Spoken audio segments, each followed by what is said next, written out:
जाना। चलो कोई नहीं, अब सुनो। कोई नहीं, अब इन्हें बुरा लगे फिर बार कमजोर बार तो बहुत है। नहीं, कमजोर ढीली तो हो गई थोड़ी। ठीक तो सत्वं सुखे संजायति रजः कर्माणि भारत ज्ञानमावृत्य तु मतमः प्रमादे संजयुक्तः।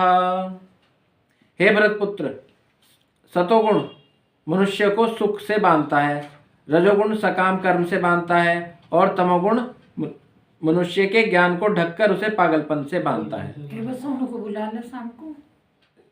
क्यों मतलब यही तरीका बहुत देर में दिखा देंगे कि तंगी सी हो रही हो। गाना सुन ले, तंगी नहीं आ रही कुछ भी। ठीक है माता जी, ठीक है। ठीक हूँ मैं बिल्कुल। अब बिल्कुल इनकी तरफ से टेंशन हटा लो। हाँ हाँ सोच में ज्यादा हो हाँ सही ना, ठीक है। अब ना बोलियो बिल्कुल, है ना, जी। क्योंकि फिर जो है ना समझ नहीं आने का। मैं नहीं, बार बार नहीं, पर टोका बिल्कुल टक्की होगी ना, पता नहीं चलने का क्या हो रहा। नहीं बोले ठीक है, वैसा तो कोई तो कुछ नहीं।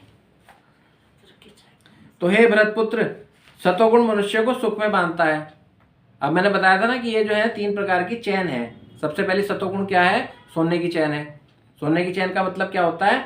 आपको जो है क्या करा जाए, सोने की चैन से हथकड़ी लगा दी जाए तो क्या आप काम कर लोगी? और आप रहोगी तो गुलामी, आपको रहेगी तो गुलामी। भले ही आपको जो है सोने की चैन से बांध दिया गया, पर आप कुछ काम तो नहीं कर पाओगी। तो इस प्रकार से क्या है, आप जो अच्छे काम करते हो वो भी क्या है, वो भी एक तरह का बंधन है। मैंने बताया ना कि सतोगुणी लोग क्या होते हैं, बहुत बड़े बड़े डॉक्टर होते हैं, बहुत बड़े बड़े साइंटिस्ट जो आविष्कार करने वाले होते हैं, जो बहुत बड़े बड़े जो हैं ज्ञानी पुरुष होते हैं, शुद्ध भक्त होते हैं। ये सब कौन होते हैं? ये सतोगुणी लोग होते हैं। परंतु इनके अंदर क्या, सतोगुण के कारण क्या बंधन होता है कि इनके अंदर एक चीज का अहंकार होता है। क्या कि मैं देखो ये इतना बड़ा आविष्कार कर दिया, देखो मैंने भगवान को पा लिया, देखो मैंने श्रीमद् भगवद गीता पढ़ ली, देखो मैंने श्रीमद् भागवतम पढ़ ली, देखो मैं इतने इतने अध्यायों का मेरे पे ज्ञान है, मैं इतने लोगों को जो है चेंज कर दिया। तो इनके अंदर क्या होता है, एक बंधन होता है। किस चीज का? सोने का बंधन, सतोगुण का बंधन। ये भी एक बंधन बताया गया भगवान के द्वारा। दूसरा बताते हैं, रजोगुण सकाम कर्मों का बंधन है। जो रजोगुणी व्यक्ति होता है वो क्या होता है? सकाम कर्म। सकाम कर्म से मतलब जिससे उसे पुण्य मिलते हो। अब वो पुण्य ही करने का सोचता है बार बार, वो बैठ ही नहीं सकता घर में। जैसे ही घर में बैठेगा उसके दिमाग में फिर दूसरी कोई चीज आएगी। अच्छा आज तो यार उसको खाने में जाना था, आज वहाँ जब देना था, बांटना था सामान। अच्छा फिर आएगा वो, फिर उसके फिर दिमाग में आएगा, ओहो आज तो जो है ना शाम को वहाँ जाना था और दोस्तों के लिए वो लेके जानी थी। फिर आएगा, फिर बैठेगा, फिर कहेगा अच्छा वो जो मेरा दोस्त है वो बीमार है, उसकी माता, उसको ये करके आना, उसकी हेल्प करके आनी। मतलब वो सारा दिन क्या करेगा, उसके माइंड में परहित, दूसरों का के लिए कुछ ना कुछ करने की वो लगी रहेगी। उससे उसे पुण्य कर्म मिलते हैं, पुण्य मिलता है। परंतु क्या है, वो भी इस तरह का एक बंधन है जो कि रजोगुण है, रजोगुणी बंधन है। और तमोगुणी क्या है? तमोगुणी के अंदर जो है व्यक्ति के अंदर क्या होता है, उसका ज्ञान जो है अज्ञानता से हर लिया जाता है। उसके अंदर जो उसका ज्ञान होता है, अब जैसे शीशा है, शीशे के ऊपर धूल इकट्ठी हो जाए तो क्या आपका चेहरा दिखेगा? परंतु जैसे ही आप उसके ऊपर ज्ञान का जो अंधकार का जो उसके ऊपर मैल है, वो जैसे आप उसे हटाओगे तो आपका शीशा जो है अंदर से क्या होगा, बिल्कुल आपको क्लियर क्लियर दिखाना शुरू हो जाएगा। तो इस कारण से क्या है, ये जो आपका तमोगुण है ये भी एक तरह का बंधन है और पागलपन से बांधता है। ये बंधन जो है, इसमें व्यक्ति पागल हो जाता है, उसके अंदर सारे के सारे विकार जो है उत्पन्न हो जाते हैं। मैंने बताया ना, लोभ मोह मद मत्सर, ये सारे के सारे जो विकार हैं ये उस व्यक्ति के अंदर उत्पन्न हो जाते हैं। अब 10वां श्लोक, रजतम च अभिभूय सत्वं भवति भारत रजा सत्वं तमः चैव तम सत्वं रजा तथा। हे भरतपुत्र, कभी कभी सतोगुण रजोगुण तथा तमोगुण को परास्त करके प्रधान बन जाता है। कभी कभी सतोगुण रजोगुण तथा तमोगुण को परास्त करके प्रधान बन जाता है। कभी कभी क्या होता है कि जो सतोगुण होता है वो आपके अंदर के रजोगुण को और तमोगुण को हरा देता है। वो कब होता है? जैसे अब आप यहाँ पर जो है इतनी सर्दी में भी आके क्या कर रहे हैं, बैठ के श्रीमद् भगवत गीता का पाठन कर रहे हैं।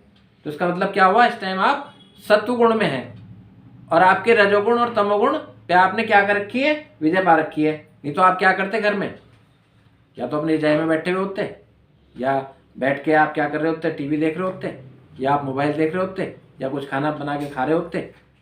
तो ये सारे क्या हैं, ये रजोगुण और तमोगुण के काम है। परंतु आप क्या, आपने सब कुछ छोड़ के, रिजाई छोड़ के, अपना घर छोड़ के, अपना सब कुछ आराम छोड़ के आप कहाँ आए हुए, आप जो है यहाँ पर श्रीमद् भगवद गीता पढ़ने आए हुए हो। तो इसका मतलब क्या है, आपने, आपका जो सतोगुण है वो इस टाइम आपके तमो और रजोगुण पे हावी है। तो आपका जो सतोगुण है वो इस टाइम सबसे स्ट्रांग है, क्योंकि आपने अपने तमोगुण और रजोगुण पे विजय पा ली। अब आगे कह रहे हैं, तो कभी रजोगुण तथा सतोगुण, रजोगुण सतोगुण तथा तमोगुण को परास्त कर देता है। कभी कभी क्या होता है कि जो आपका रजोगुण है ना, रजोगुण मतलब आपको अच्छे काम करने की जो प्रेरणा है, आपके अंदर अच्छे काम करने का जो तकिया लगाया वो है, प्रवृत्ति है, गरम। वो ज्यादा क्या होती है, उत्पन्न हो जाती है। तो फिर आप क्या करते हैं, आप सतोगुण भी छोड़ देते हैं और तमोगुण भी छोड़ देते हैं। मतलब आपको क्या करना, आपको भगवान की भक्ति करनी थी। आपको अचानक से क्या याद आ गया कि भाई आज तो जाके जो है वो कोड़ी खाने में वो बांटना, तो आपने तुरंत से माला रख दी। आप सतोगुण में थे, माला कर रहे थे, भगवान का नाम ले रहे थे, आपके दिमाग में क्या आया अचानक से, ओह आज तो जो है ना मंगलवार है और मंगलवार को जो है मुझे कोड़ी खाने में जाके वो बताया हुआ है और कोड़ी खाने में मुझे जाके वो देना है, कुछ दान करना है। तो आप माला को तो रख दोगे और कोड़ी खाने में जाके वहाँ दान पुण्य करना शुरू कर दोगे। तो इसका मतलब क्या हुआ, आपके अंदर जो रजोगुण था वो किस पे हावी पर हो गया, सतोगुण पे और तमोगुण पे। तो ऐसे ही क्या होता है, ऐसे ही जो तमोगुण है वो कई बार रजोगुण और तमोगुण पे हावी हो जाता है, उसे परास्त कर देता है। मतलब आपके अंदर क्या हुआ, आपने कुछ चीज़ देख ली, आप माला कर रहे, अच्छे काम भी कर रहे, परंतु आपको अचानक से क्या हुआ, किसी के दूसरे उल्टे सीधे कामों के कारण आपको गुस्सा आ गया। तो आपने माला रखी हाँ, और उसके 2-3 लगा दिए खींच के, नीचे गए, आपने ज़्यादा बन के दिखा रहा, बहुत बड़ा बन के दिखाता है ये, आपने खटा उसके 2-3 कर दिए। तो इससे क्या हुआ, आपके अंदर तमोगुण उत्पन्न हो गया। आप सतोगुण का काम कर रहे थे, परंतु आपके अंदर क्या हुआ, अचानक से तमोगुण की प्रवृत्ति आ गई, आपने उसकी पिटाई कर दी। तो इस प्रकार से क्या होते हैं, ये जो गुण है ये बार बार चेंज होते रहते हैं। कभी आप सतोगुणी हो जाएंगे, कभी आप रजोगुणी हो जाएंगे, कभी आप तमोगुणी हो जाएंगे। तो आदमी एक तरह से इनमें क्या चलती रहती है, स्पर्धा चलती रहती है, कंपटीशन चलता रहता है कि भाई कौन सा गुण कैसे हावी हो किस चीज़ पे। तो इस प्रकार से ये स्पर्धा, कंपटीशन इन सारे गुणों में चलता रहता है। 11वां श्लोक, सर्वद्वारेषु देहेऽस्मिन् प्रकाशः उपजायते ज्ञानं यदा तदा विद्यात् विद्वं सत्वम इति उतः। सतोगुणों की अभिव्यक्ति को तभी अनुभव किया जा सकता है जब शरीर के सारे द्वार ज्ञान के प्रकाश से प्रकाशित हो जाएं। अब यहाँ क्या बता रहे हैं भगवान, कह रहे हैं कि सतोगुण की अभिव्यक्ति, सतोगुण का साक्षात्कार तभी हो सकता है जब आपके शरीर के सारे द्वार जो हैं वो क्या हो, प्रकाश से, ज्ञान के प्रकाश से प्रकाशित हो जाएं। अब हमारा जो शरीर है वो क्या है, 9 द्वारों से मिलकर बना हुआ है।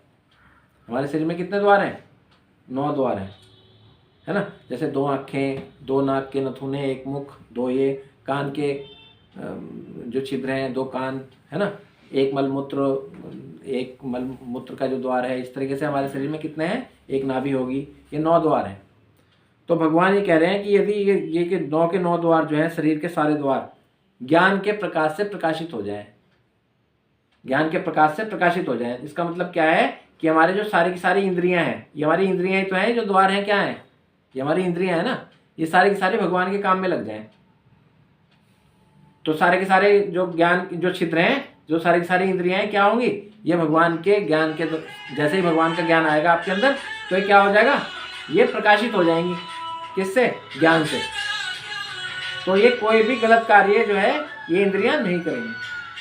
तो इसका मतलब क्या होगा, वो व्यक्ति जो है सतोगुण में आ जाएगा, क्योंकि उसकी जो सारी की सारी ज्ञान इंद्रिय, उसकी जो कर्म इंद्रियां और जो इनके विषय हैं, ये सारे के सारे किस में आ जाएंगे, सतोगुण में आ जाएंगे, ज्ञान में आ जाएंगे। समझ गए ना अभी श्लोक का मतलब, श्लोक का मतलब समझ गई माता जी। हाँ, कहने का मतलब ये हुआ, थोड़े से शब्दों में कहो तो कि वो बिल्कुल स्वस्थ रहेगा जब उसकी नाक भी ठीक, कान भी ठीक, नाक ये तो रजोगुण की बात कर दी आपने। क्यों लिखा है ना, ठीक नहीं रहना ना माता जी, यहाँ ठीक नहीं रहना, यहाँ स्वस्थ रहने का मतलब है आपके अंदर एक इच्छा आ गई। सतोगुण में सारी वस्तुएं अपनी सही स्थिति में दिखती हैं, सही स्थिति में रहती हैं। सही सही सुनाई पड़ता है, सही ढंग से उन वस्तुओं का स्वाद मिलता है, मनुष्य का अंतर बाह्य शुद्ध हो जाता है, प्रत्येक द्वार में सुख के लक्षण उत्पन्न, माने कि तो ये कुछ गड़बड़ उसके नहीं ये उसके लिए कह रहे हैं कि सतोगुण का मतलब, हाँ सतो यदि आप अपनी इंद्रियों से हम ये आप चाहें, अपने टेस्ट से खाना पचाने की कोशिश करोगी हाँ तो ये क्या हो गया, रजोगुणी भाव हो गया, समझ गई। नहीं आप अपनी आंखों से natural, अच्छा natural। अच्छा चीज देखने की कोशिश करेंगी तो ये आपका रजोगुण भाव हो गया। नहीं नहीं नेचुरली जो चीजें, ये तो माता जी ये इसमें ये बताया गया है कि यदि आप अपने सारे के सारे जो आपकी इंद्रियां हैं यदि इसे भगवान के ज्ञान से प्रकाशित कर लोगी तो आपके अंदर सतोगुण का भाव जो है वो ज्यादा उत्पन्न हो वो जाएगा। कह रहे हैं ना अपने आप ही अनुभव किया जा सकता है कि हम ठंडा भी हो सतोगुणी हैं जाएगा। या रजोगुणी हो हैं, जाता है ये तमोगुणी ठंड हैं। गर्म नहीं होता। अब मैं बता रहा ना माता जी, आप यदि आपकी आंखें ठीक हैं तो आप क्या करोगी, ज्यादा ज्यादा देखने की कोशिश करोगी, है ना, ये भी देखोगी वो भी देखोगी, टीवी भी देखोगी, पिक्चर भी देखोगी, यहाँ भी जाओगी वहां भी जाओगी, है ना।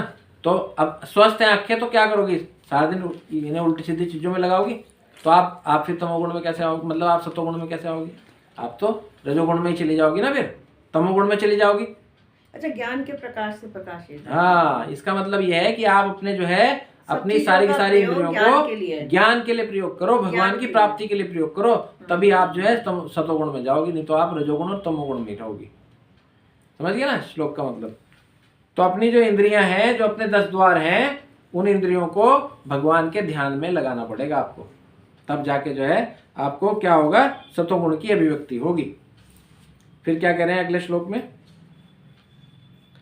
लोभ प्रवृत्ति आरंभ कर्मणाम अशम स्पृह राजसी एतानि जायन्ते विविधे भरत ऋषभ। हे भरतवंशी के प्रमुख, हे भरतवंशियों में प्रमुख, जो अर्जुन कौन है, वो भरतवंशियों में प्रमुख है। जब रजोगुण में वृद्धि हो जाती है तो अत्यधिक आसक्ति, सकाम कर्म, गहन उद्यम ठंडा हो लिया थोड़ा। हाँ ये तो नहीं हो, ये नहीं कर मार देती तथा अनियंत्रित इच्छा एवं लालसा के लक्षण प्रकट होते हैं। क्या कह रहे हैं, जब रजोगुण में वृद्धि हो जाती है ना, बैठे रहो आप माता जी, लगा लेंगे लगा लेंगे भोग, बाद में लग जाएगा भोग। अभी सुनिए। जब रजोगुण में वृद्धि हो जाती है, रजोगुण में वृद्धि कैसे होती है, जब कोई व्यक्ति क्या करता है, सारा दिन पर हित में लगा रहता है, सामाजिक कार्यों में लगा रहता है, तो उसके अंदर क्या होता है, रजोगुण की वृद्धि हो जाती है। समझ रहे ना, जो हमेशा लोगों का उद्धार करने की कोशिश करता है, जो सकाम कर्म करता है, जो पुण्य कमाने की कोशिश करता है, तो वो क्या होता है, व्यक्ति रजोगुण की उसके अंदर अधिकता हो जाती है। तो रजोगुण की अधिकता हो जाने से क्या होता है, उसके अंदर आसक्ति, आसक्ति मतलब मोह, किससे अटैचमेंट, वो बढ़ जाता है। अटैचमेंट होगा तभी तो वो उसके लिए कुछ करेगा, किसी के प्रति किसी का अटैचमेंट होगा तो तभी तो, अब जैसे माता का पिता का, माता और पुत्र का संबंध होता है, तो माता का पुत्र में बहुत आसक्ति होती है, तभी तो वो उसके लिए सब कुछ करती है, अपने आप सारी सारी रात जो है ना गिल्ला उसका बच्चा कर देता है और वो गंदगी में लेटी रहती है। माँ किस कारण करती है ये, माँ आसक्ति के कारण करती है कि माँ को अपने पुत्र के प्रति बहुत आसक्ति है। सकाम कर्म, सकाम कर्मों का मतलब होता है जिनसे हमें पुण्य मिलते हैं, ऐसे कार्य जिनसे हमें पुण्य मिलते हैं और पुण्य से स्वर्ग की प्राप्ति होती है, ऐसे कार्यों को सकाम कर्म कहते हैं। गहन उद्यम, गहन उद्यम का मतलब होता है बहुत ही केंद्रित होके, बहुत ही जो है एकाग्रचित होके कोई कार्य करना। जैसे कोई व्यक्ति वो है दुकानदार है, तो क्या करता है, सुबह ही दुकान खोलता है और रात के 12-12 बजे तक वो अपनी दुकान पे एक निष्ठ बैठा रहता है, दुकानदारी करता है। दुकानदारी का मतलब होता है दुकान पर बैठना, एकाग्रचित होकर हर बार बार चिंतन करता है कि मेरा ग्राहक मेरे पास आए, तो इसे बोलते हैं गहन उद्यम। अनियंत्रित इच्छा एवं लालसा के लक्षण प्रकट होते हैं। अनियंत्रित इच्छा, उसकी क्या होगी, अलग अलग तरह की इच्छा होंगी। आज उसने जो है ना 100 लड़कियों की शादी कराई, कल को सोचेगा मैं 1000 लड़कियों की शादी कराऊंगा, है ना। बहुत सारे लोग होते हैं ना कि संकल्प कर लेते हैं कि भाई मैं ये करूंगा, मैं धाम बनाऊंगा, मैं बहुत बड़ा मंदिर बनाऊंगा, मैं ये करूंगा, मैं वो करूंगा। तो ये क्या होती हैं, अनियंत्रित इच्छाएं होती हैं जो कि लोगों के अंदर उत्पन्न हो जाती हैं और लालसा के लक्षण प्रकट होने लगते हैं। तो ऐसे लोग जो क्या होते हैं, ये रजोगुणी लोग होते हैं, जिनके अंदर ये भाव होते हैं, तो उसके अंदर रजोगुणों की वृद्धि होती है। अब कह रहे भगवान, अप्रकाश अप्रवृत्ति च प्रमाद मोह एव च तामसी एतानि जायन्ते विवद्धे कुरु नंदना। जब तमोगुण में वृद्धि हो जाती है तो हे कुरुपुत्र अंधेरा, जड़ता, प्रमत्ता तथा मोह का प्राकट्य हो जाता है। क्या कह रहे हैं? जब तमोगुण की वृद्धि हो जाती है तो अंधेरा, अंधेरा मतलब अज्ञानता। अंधेरे का मतलब होता है अज्ञानता। उसे जो है ना वो अज्ञान में रहने लगता है। उसे हर चीज जो है गलत भी अच्छी लगने लगती है। उसे क्रोध भी अच्छा लगेगा, उसे जो है शराब भी अच्छी लगेगी, उसे जुआ खेलना भी अच्छा लगेगा, उसे और दूसरे नशाखोरी भी अच्छी लगेगी। मतलब उसे हर चीज जो है जो गलत है, जो हमारे कानून के हिसाब से, हमारे शास्त्रों से में निहित है, उसे वो करना अच्छा लगेगा। जड़ता, उसके अंदर जड़ता आ जाएगी। वो कभी भी किसी भी अच्छी चीज को एक्सेप्ट नहीं करेगा। उसे कहोगे भाई हाँ ना चल, आगे गड्ढा है, गिर जाएगा, क्योंकि अच्छा तू बताएगा, तू ज़्यादा बड़ा हुआ है, रो रहा, मुझे समझाने वाला, मैं देख लूँगा अपने आप। और जैसे ही आगे चलेगा और तुरंत गड्ढे में गिर जाएगा। बताया था उसे, तो उसका मतलब क्या हुआ? वो जड़ है।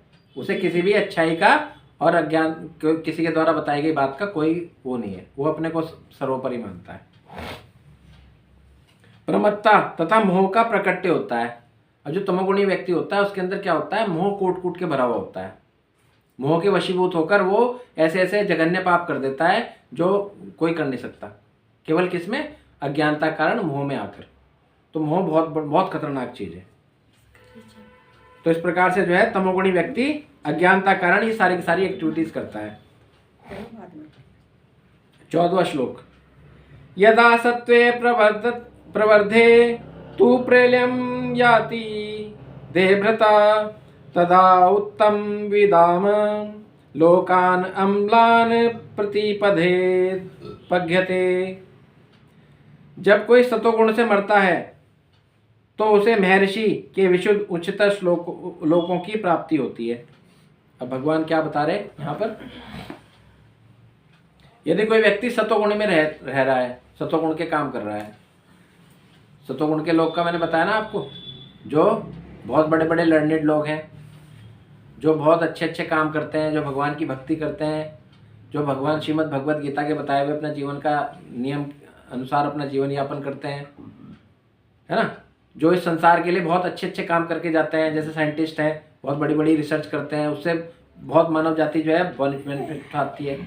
या कोई शिक्षक है, उसने पता नहीं कितने असंख्य बच्चों का वो जीवन उद्धार कर देता है, उन्हें पढ़ा के, उन्हें ज्ञान दे के, है ना। जैसे माता पिता हैं, वो बहुत अच्छे संस्कार देके अपने बच्चों को बहुत ऊंचाई तक ले आते हैं। तो एक ऐसे लोग क्या होते हैं? सतोगुणी लोग होते हैं। और ये सतोगुणी लोग जब इनका अंतिम टाइम आता है तो ये उच्चतर लोगों की तरफ जाते हैं। उच्चतर लोग मतलब जैसे हमारी ये पृथ्वी है, इस पूरे के पूरे ब्रह्मांड को त्रिभुवन कहा गया है। त्रिभुवन मतलब 3 भुवन, जहाँ पे 3 भुवन हो, तो 3 भुवन त्रिलोक।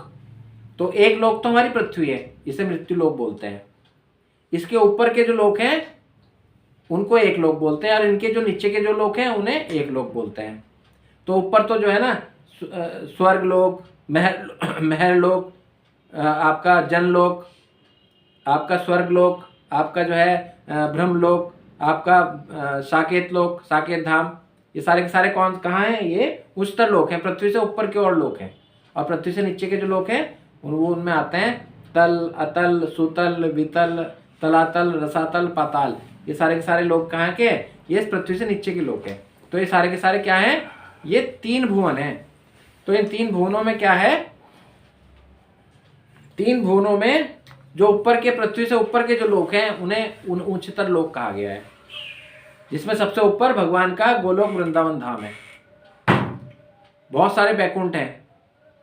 तो ये सारे के सारे किन लोगों को मिलते हैं? ये उन लोगों को मिलते हैं जो सतोगुणी लोग होते हैं, जो सतोगुण का आधार लेके अपना जीवन यापन करते हैं। उन्हें उच्चतर लोक में भगवान भेज देते हैं।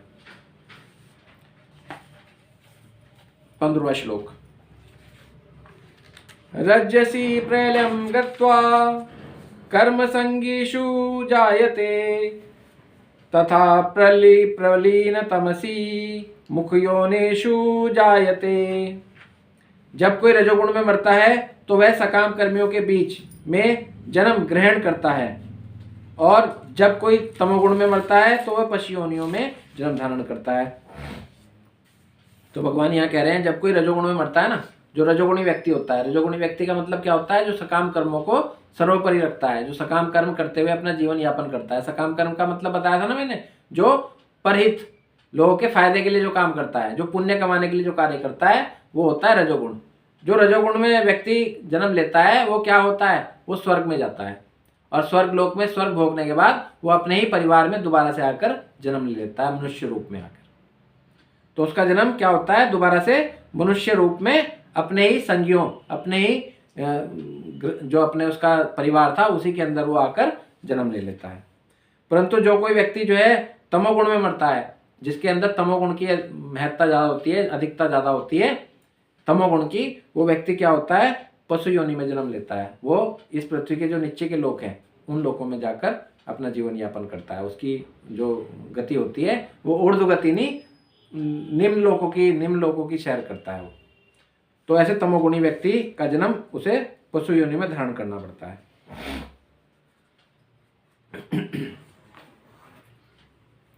16वां श्लोक। कर्मणः सुकृतस्य आहु स्वात्विकं निर्मला फलम, राजसा तु फलम दुखम, अज्ञानम तमसा फलम। पुण्य कर्म का फल शुद्ध होता है और सात्विक कहलाता है, लेकिन रजोगुण से संपन्न कर्म का फल दुख होता है और रजोगुण में किए गए कर्म मूर्खता के प्रतिफलित होते हैं। तो भगवान यहाँ कह रहे हैं पुण्य कर्म का जो फल होता है वो शुद्ध होता है। पुण्य कर्म क्या होते हैं, जो सकाम कर्मी होते हैं ना, जो पुण्य कर्म करते हैं, तो उनका जो फल होता है वो शुद्ध होता है और सात्विक कहलाता है। उससे जो है सतोगुण में रहने का जो मतलब होता है ना, जो सतोगुण में रहता है उसे पुण्य फल मिलते हैं, पुण्यों के कारण वो उसका फल जो है शुद्ध होता है। लेकिन रजोगुण में संपन्न कर्म का फल क्या होता है, दुख होता है। अब जैसे आपने किसी की मदद करी है ना, मदद करने के बाद वो व्यक्ति चला गया, भाई वो बड़ा हो गया, अपने गंतव्य को चला गया, अपना काम धंधे का चक्कर में बाहर चला गया, तो आपको क्या होगा, फिर आप जो है उसके प्रति आसक्ति के कारण कि भाई देखो मैंने उसके लिए इतना करा और वो मुझे पूछता भी नहीं, तो आपको जो है क्या होगा, दुख होगा कि देखो मैंने उसके लिए कितना करा, वो मुझे पूछता भी नहीं। तो इस कारण से क्या होगा, जो रजोगुण के कर्म हैं वो सकाम कर्म जो है वो क्या करेंगे, आपको दुखी करेंगे। आपको उसके फलों का क्या मिलेगा, दुख मिलेगा। और जो तमोगुण में किए गए कर्म हैं उनका क्या मिलता है, आपको जो है बहुत गंदे गंदे फल मिलेंगे। जैसे आपने किसी को थप्पड़ मार दिया या किसी का गला काट दिया तो आपको क्या मिलेगी, जेल मिलेगी, है ना। आपने किसी को गोली मार दी तो आपको क्या मिलेगी, फांसी मिलेगी। तो ये सारे के सारे क्या हैं, तमोगुण के काम हैं।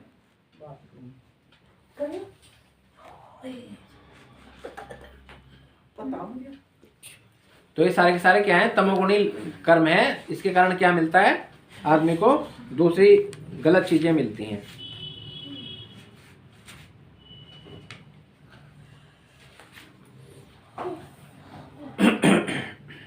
छोटे छोटे श्लोक हैं परंतु जो है बहुत इफेक्टिव हैं ये।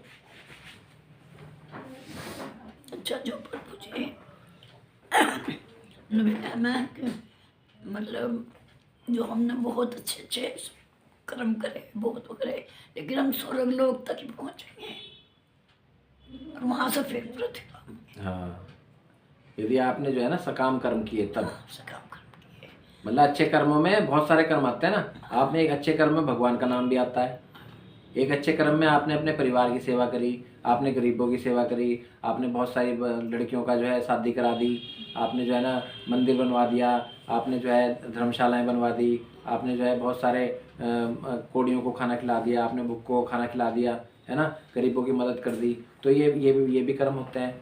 तो अब आप कौन सा कर्म ज़्यादा कर रहे हैं, यदि आपने भगवान की भक्ति ज़्यादा करी, वो वाला अच्छा काम करा, तो आपको फिर दोबारा से मृत्यु लोक में आना नहीं पड़ेगा। परंतु आपने यदि सकाम कर्म किए, आपने परहित का कारण दूसरों की सेवा करने का जो कर्म किए, भक्ति नहीं करी, भक्ति नहीं करी, तो फिर वो जो है आपको दोबारा से स्वर्ग लोक भोगने के बाद इस मृत्यु लोक में मनुष्य रूप क्योंकि जो लेकर कोई दोबारा आना इंसान पड़ेगा। ज्यादातर अच्छे काम करता है वो यश पाने के लिए करता है, नाम के लिए करता है, हाँ, अब वो सबसे खराब है। खराब नहीं है माता जी, नहीं तो खाली नहीं पड़ जाएगा स्वर्ग। यदि वो लोग नहीं करेंगे तो स्वर्ग का जो देवता है हाँ, बस इंद्र, वो- जब उसकी हमारे पोस्ट की फिर क्या आवश्यकता। वो तो यदि बताया ना 3 कर्म उसके हाँ, सब तो इस गुणों कारण के जो है ना ये जो मतलब सतोगुणी लोग होते हैं ये स्वर्ग जाके धीरे धीरे अपनी उन्नति करते हैं। यही लोग फिर भगवान के धाम भी जाते हैं। पहले स्वर्ग लोग जाते हैं, कई बार स्वर्ग लोग जाएंगे, फिर इन्हें अकल आएगी कि भाई ये बार बार स्वर्ग लोग से आना जाना कब तक चलता रहेगा, तो ऐसा चीज देखना जहाँ से आना ही ना पड़े। तो फिर वो क्या करते हैं, ये मतलब सकाम कर्मों को छोड़ के एक निष्ठ भगवान की भक्ति में आ जाते हैं, वो सब कुछ छोड़ देते हैं। जैसे हमारे बड़े बड़े जो हैं ये आचार्य हुए ना, गोपाल भट्ट गोस्वामी जी महाराज या आपके जीव गोस्वामी जी महाराज, ये आपके गोस्वामी हुए जो हमारे सारे, भक्ति विनोद ठाकुर जी महाराज। जो भक्ति विनोद ठाकुर जी महाराज हैं वो कौन थे, वो मजिस्ट्रेट थे अंग्रेजों के टाइम के। देखो मैं आज आपको दिखाता हूँ। उनके घर तक रेत की लाइट भिजवा दी गई। प्रभु ये जो है ना ठाकुर ने ये भक्ति विनोद ठाकुर हैं। कौन से पेज पे? सरकार ने ये उसमें शुरू में वो है ना चित्र हैं इसके, नाथपुरी हार्ड से पेज है। ये हाँ इसका पहला पन्ना सबसे पहला यही वाला, इसमें जो ये वाले हैं ये वाले, ये 2 नंबर के। ये प्रभु जी ये हमारे ये गुरु महाराज के अंग्रेजों के टाइम के सबसे पढ़े लिखे आदमी थे, मजिस्ट्रेट थे, मजिस्ट्रेट। गुरु महाराज है ना, उनके गुरु थे, उनके गुरु के भी गुरु। उनके गुरु के। ये अंग्रेजों का राज था हमारे उस टाइम में, और उस टाइम ये इतने लर्नेड थे, इतना पढ़े लिखे व्यक्ति थे कि ये क्या थे, मजिस्ट्रेट थे। और मजिस्ट्रेट होने के कारण इनके लिए जो है ना, इनके घर के सामने अंग्रेजों ने लाइन बिछाई थी कि इनका एक भी मिनट खराब ना हो जाए। रेल आती थी इनके घर पे और इनको वहीं से घर से ही लेके जाती थी, और कोर्ट तक उनके पास वो बिछी हुई थी, और कोर्ट से जैसे ही खत्म होता था फिर इन्हें वहां छोड़ देते। महाराज के पिता थे। तो अंग्रेजों को क्या मोहब्बत थी इनसे, जो इतना? बहुत पढ़े लिखे थे ना, अच्छा, बहुत पढ़े लिखे। बहुत लर्निड थे, जज बने थे, अंग्रेजों के टाइम के जज मजिस्ट्रेट थे। तो इतना सब कुछ इनके पास था, और उसके बावजूद ये क्या हुआ, ये भक्ति में आ गए। इनके पिताजी। और भक्ति में आने के बाद इन्होंने क्या करा, सब कुछ छोड़ दिया। करेंगे इनके इन्हीं के कारण जो है क्या हुआ था, जो मायापुर में इस टाइम टेम्पल है ना, जो मायापुर टेम्पल है, उसकी खोज इन्होंने ही करी थी। भगवान चैतन्य महाप्रभु इनके एक सपने में रोज आते थे, और इनके मतलब इन्हें ऐसा दिखाई देता था कि बहुत सारी जो है ना लोग हरे कृष्णा महामंत्र का कीर्तन करते हुए उधर को जा रहे हैं, उस मंदिर की तरफ को जा रहे हैं। ये गौर किशोर दादा?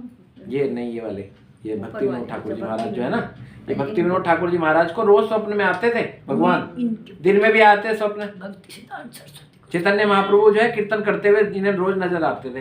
फिर ये एक दिन जो है ना उस एरिया में, क्योंकि इनके पास तो सब वो था, सारा जो है कच्चा चिट्ठा था, सारे नक्शे थे इनके पास पूरे उसके उस जिले के जिसमें मजिस्ट्रेट थे, तो इन्होंने सब जो है ना निकाला, पुराना लिटरेचर, पुराने जो है तथ्य निकाले, नक्शे निकाले।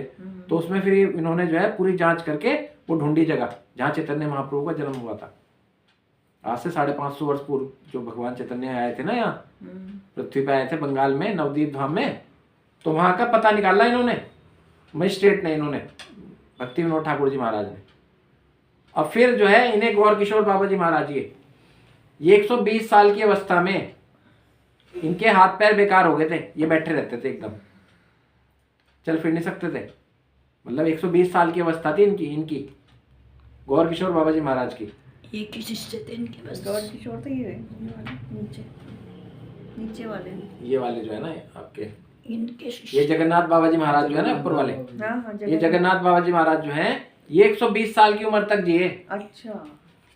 और ये बहुत बुजुर्ग हो गए थे जब इन्होंने जब वो ढूंढी ना जगह, जब चैतन्य महाप्रभु का प्रकट्य स्थल इन्होंने ढूंढ लिया, तो इसकी जो है वो कराने के लिए, मतलब इसको क्लियरेंस कराने के लिए कि भाई ये वास्तव में यही है, तो अपने गुरु महाराज को वहाँ ले गए। तो इन्हें जो है ना 4 कहार उसमें डोली में बिठा के लेके गए वहाँ, और वहाँ जैसे ही डोली नीचे रखी तो ये कूदने लगे, 6 फीट कूदने लगे, उठ के वहाँ से अपनी उससे ना मतलब इतनी शक्ति आ गई। इतनी शक्ति आ गई उस जगह में आते ही कि ये 6-6 फीट उछलने लगे, कूदने लगे, नाचने लगे, गाने लगे। और उस एरिया में क्या था, वृंदावन बना हुआ था, मतलब वहां पर जो है तुलसी के बहुत सारे पौधे उगे हुए थे, जहाँ पर भगवान चैतन्य का जन्म स्थल था ना, उस जगह पे, जहाँ इस टाइम मायापुर टेम्पल बन रहा है, उस जगह की बात बता रहा मैं आपको। ये तो कौन ये सी सेंचुरी में हुए थे? कौन सी सेंचुरी में हुए थे ये चैतन्य महाप्रभु? चैतन्य महाप्रभु तो 550 साल वर्ष पूर्व हुए थे जी, 5 से 550 वर्ष पूर्व। 500 तो भाई, अब जैसे 500 तो एक, अब 1500 1450 साल पुरानी बात है, 1450 ईस्वी में, सन 1450 में, जब हमारे ऊपर जो है इनका राज्य था, किनका, अंग्रेजों का। अंग्रेजों का राज्य था। उससे पहले मलेच्चों का राज्य था, मतलब इनका मुसलमानों का राज्य था। चैप्टर हुआ करता था हमारे हिंदी में गद्य में, हाँ। चैतन्य महाप्रभु। तो ये जो है ना, इतने बड़ी बड़ी विभूतियां हुए हैं, मतलब कहाँ मजिस्ट्रेट और कहाँ भगवान का भक्त, एकदम से ट्रांसफॉर्मेशन हो गया इनका। तो फिर इन्होंने छोड़ दिया, मजिस्ट्रेटी छोड़ के वो, हाँ, सब कुछ छोड़ के अंग्रेजों को रिजाइन दे के अपना भक्ति में आ गए, अपने गुरु को धारण कर लिया इन्होंने, जगन्नाथ बाबा जी महाराज को धारण कर लिया। अब फिर जो इनके पुत्र जो है ना, ये आपके, ये है ना भक्ति सिद्धांत सरस्वती जी गोस्वामी जी महाराज, ये किसके पुत्र हैं? ये भक्ति विनोद ठाकुर के पुत्र हैं, इनके पुत्र हैं। ये भी बहुत लर्नेड है, इन्होंने जो है विदेश में जाके पढ़ाई करी माता जी,